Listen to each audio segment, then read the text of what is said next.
taalibe yi daw leen sàkku ji barke borom Njaasaan 14 Shahban besam dellu si na nanu àndandoo naan ko jërëjëf. asalaamaaleykum mbokki jullit yi mbokki taalibe yi nuyuwaat naa leen kontaan bu baax a baax saa yu ma xëyee di janoo ak yéen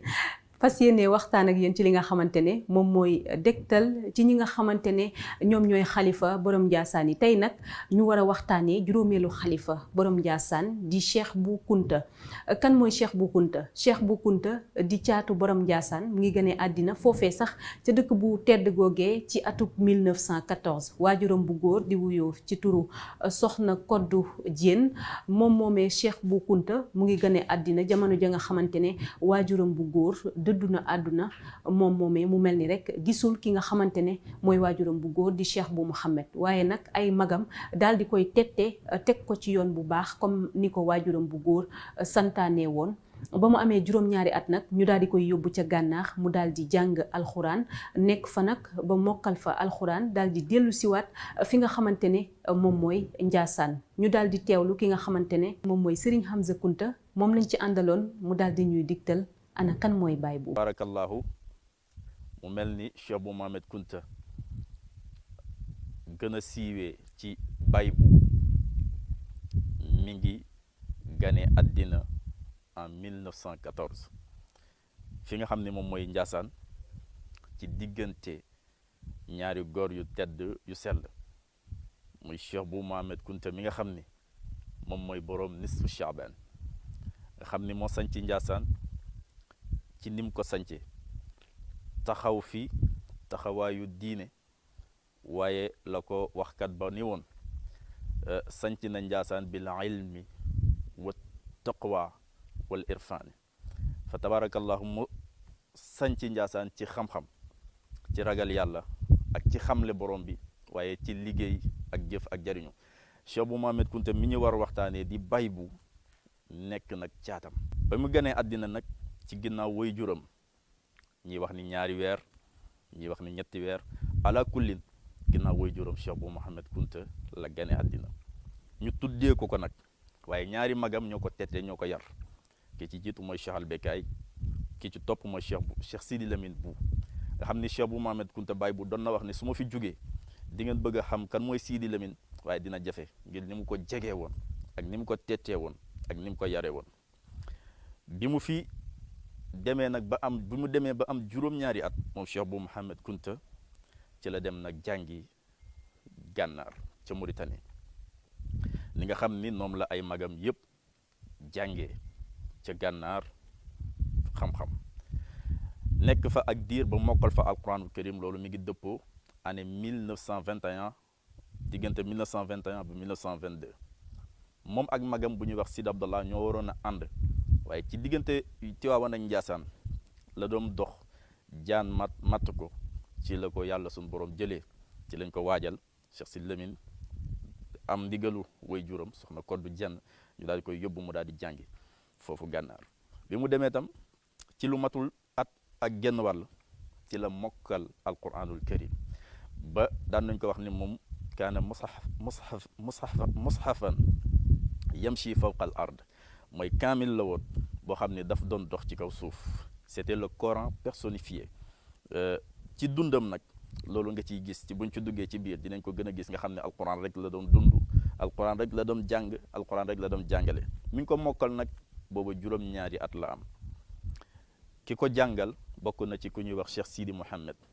Cheikh Sidi Mouhamed bii nga xam ni moom mooy tey xalifa Cheikh Sidi Yahya da koy ñaanal yàlla may ko gudd fan ak wér bi mu gënee àddina ci sunu làmmin ak sunuy nopp ñu koy ñaanal Cheikh Bou Mouhamed Kounta dafa ñëw ci tudduma cer yaag ca Latmingué ci mag ñi seen muamala xasana seen jëflante bu rafet Cheikh Sidi Yahya ne ko tuddee ko ki la neex mu ne ko tuddee naa ko sama sëriñ mooy Sidi Mouhamed tabarakallahu Cheikh Sidi Mouhamed moomu tam Baye Bou tuddeewaat na ko doomam kooku bokk na ci sëriñ yi ko jàngal am na it ku ñuy wax Sidina Wuldu Hamadi moom tam mi doon borom xam-xam di alim jàngal ko Cheikh Bou Mouhamed Kounta tam tuddee na ko doom ñoom ñëpp bokk ci càllale Cheikh Sidil Mokhtar al Kounti kon foofu la jàngee ba lam fa war a xam yëpp mu xam ko fa. biir gànnaar googu toog na ba bis am ay tubaab yu doon wër waaye biñ ñëwee ba yam ci moom danoo ne kii mooy kan ñu laajte ko ne ko ndax yow ci nit ñu ñuul ñi fi nekk nga bokk wala sénégalais nga wala ban cosaan nga mu ne leen man sama waajur mooy Cheikh bu Mouhamed Kunta. mais bi mu leen ko waxee tubaab yi nee nañ sax gëmuñu ko parce que dañoo ne ku toll noonu ak li mu am ci maqaama li mu am ci alal ñoom alal sax parce que mbiru zahir rek moo leen gënoon intéressé ñu ne mënuñoo gëm ni doomam dina ñëw ci àll bii di tumuranke waaye fa tabarakallahu ñoom li leen intéressé woon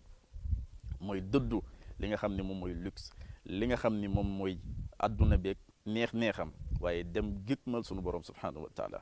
kon foofu la jàngee gànnaar bi muy ñëwaat Njaasaan année 31 32 ndaxte fukki at la fa def daal di dellu siwaat nag fii Njaasaan bi muy ñëw nag fekk Cheikh Sidi Lamine Kunta moom moo nekk tam ci xilaafa gi. Cheikh Sidi Lamine jëloon ko def ko ni taawam parce que da doon wax ni bu du sama doom du sama rak waaye sama doomu xol la. loolu sax moo indi turu baay bii ngeen di dégg sax moom nee nañ moo ko gën a siiwal. baay bu Cheikh Sidi Lamine jël ko dénkoon ko jàkk ji nekkoon ci taax mi dénkoon ko itam daara ji mu doon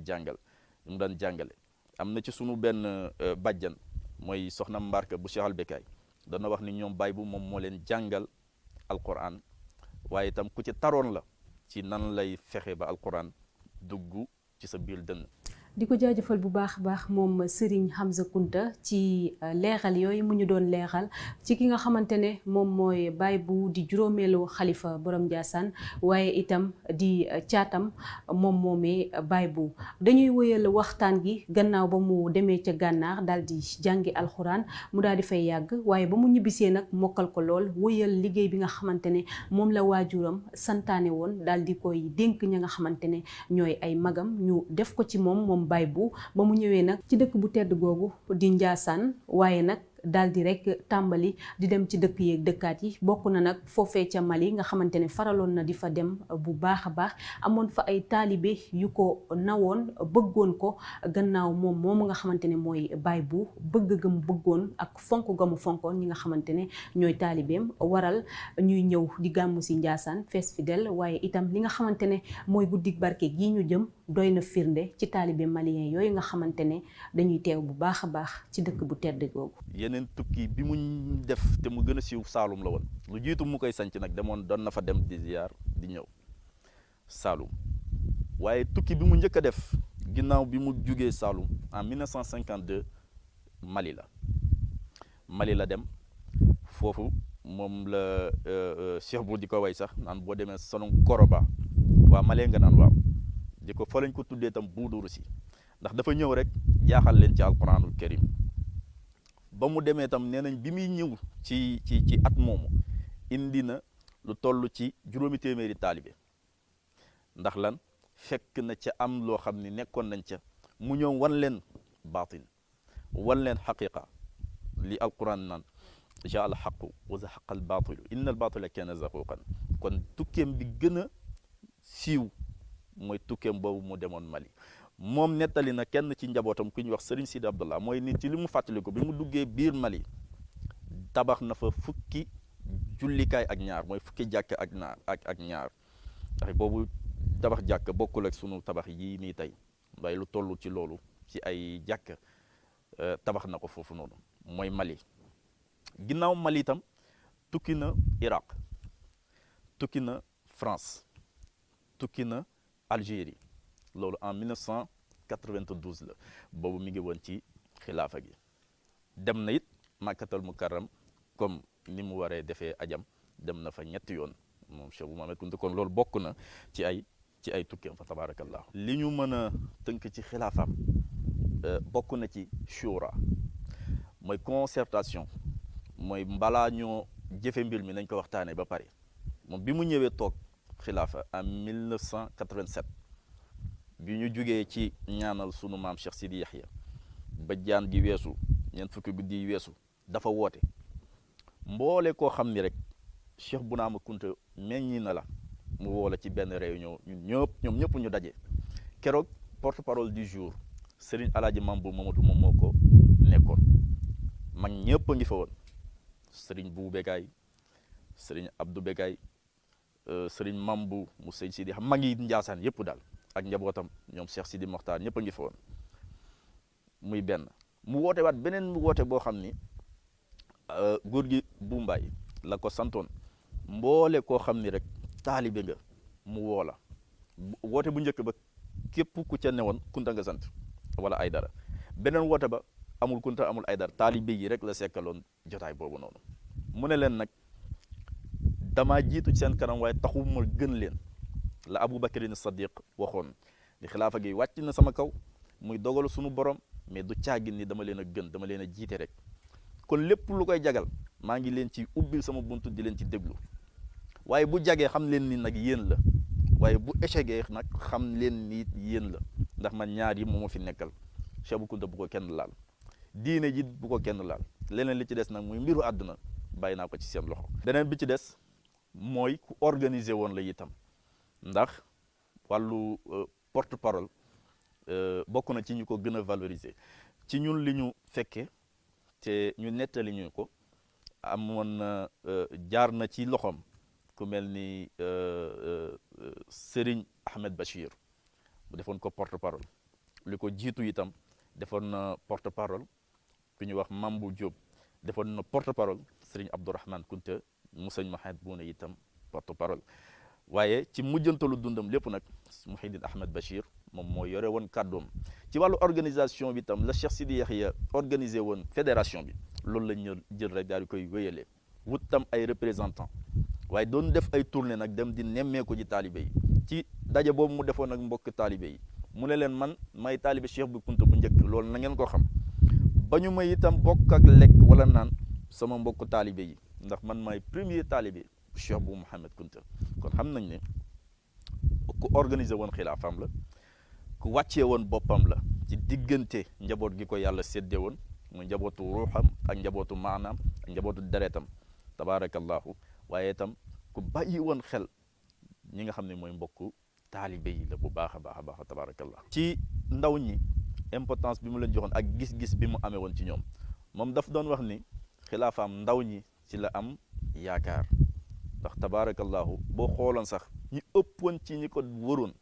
daroon ko ay ndaw lañ ku mës a am confiance ci ndaw ñi la ku sonnoon itam ci ñoom la ndax xam nañ ni ñoom ñooy kenn kër gi ñu ciy jël misaal rek sëñ Mahamad Babou bi mu ko yabalee mu dem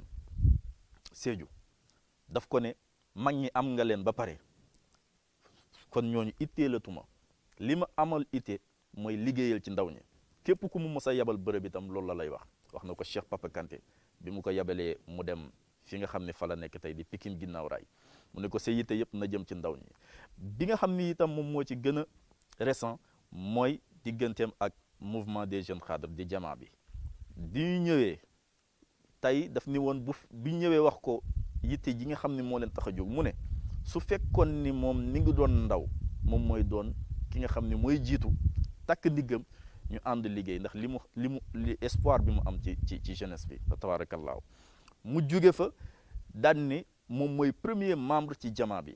tabaarakallaahu kon kooku ku amoon yitte la jëm ci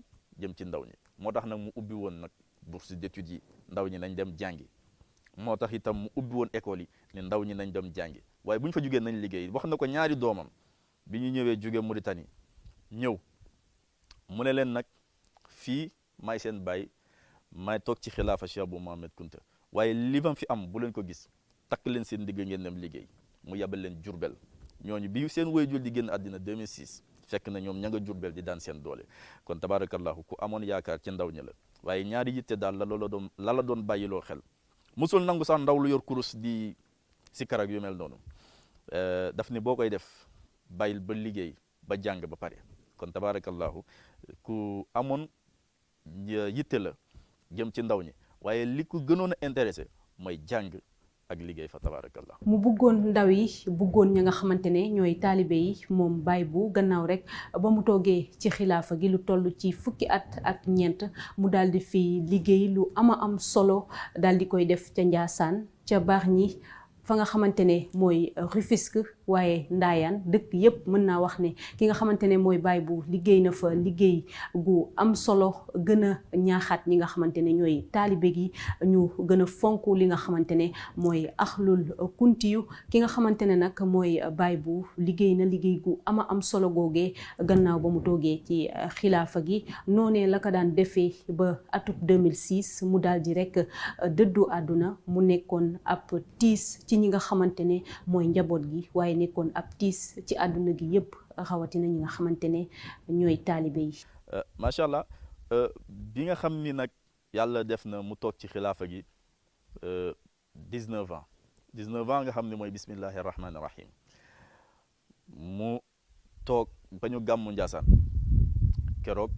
tàggu na Njaasaan yëpp tàggu na taalibe yëpp tàggu na mbokk yëpp ndax ku ñëw nuyu ko rek li mu lay njëkk a laaj mooy noo gisee gàmmu ren gi ndax neex na nga ne ko waaw mu ne baax na kon di ngeen gàmmuwaat mu doon wax ju siiw bi nga xamee nag ni dem nanu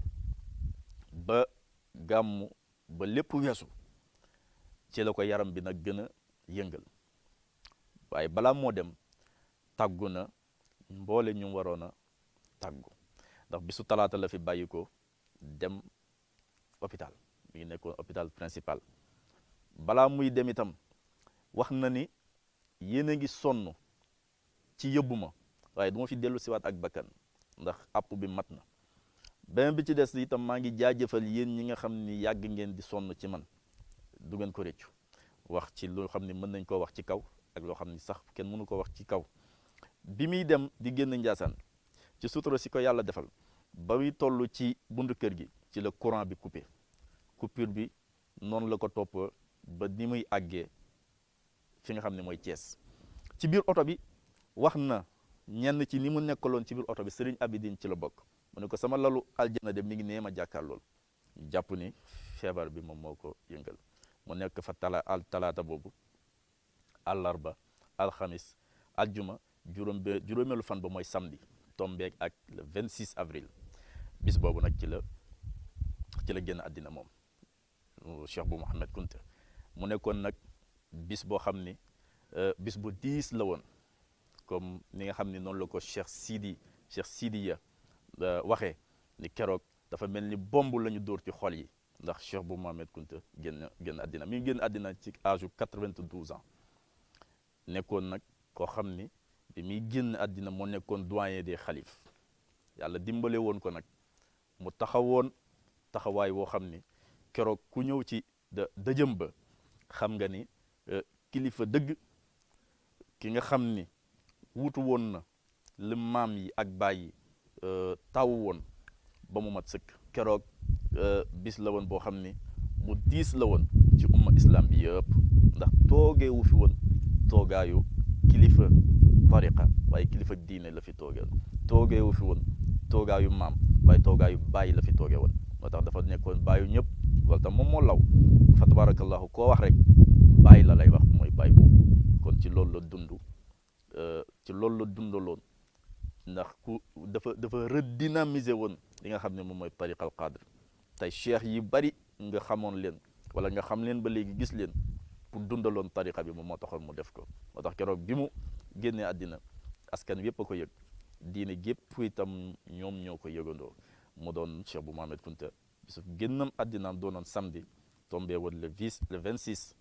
avril 2006 fa tabarakallah. Serigne Hamza Kounta lañ doon àndal ci waxtaan gu am solo googee mu ñu doon digtal kan mooy Baye Bou Kounta di ki nga xamante ne moom mooy juróomeelu xalifa borom Ndiassane waaye itam di caatam moom Baye Bou Kounta mu mel ni rek ñu ngi tàggatoo ak yéen ci suñu juróomeelu numéro ci xalifa borom Ndiassane yi nekkoon ki nga xamante ne mooy Baye Bou Kounta di leen jaajëfal bu baax a baax yéen ñi ñu doon seetaan waaye di leen fàttali rek ne guddik barke gi ajuma gii la ñaar fukki fan ak ñett ci weeru février 2024 ñu fas yéene see waxtaanee li nga xamante ne mooy la paix et la cohésion sociale en Afrique de l'Ouest la contribution de Cheikh Bou Mouhamed Kounta loolee lañ ci fas yéene waxtaanee. Taalibe yi daw leen sakku ji barke borom Ndiassane 14 Shahban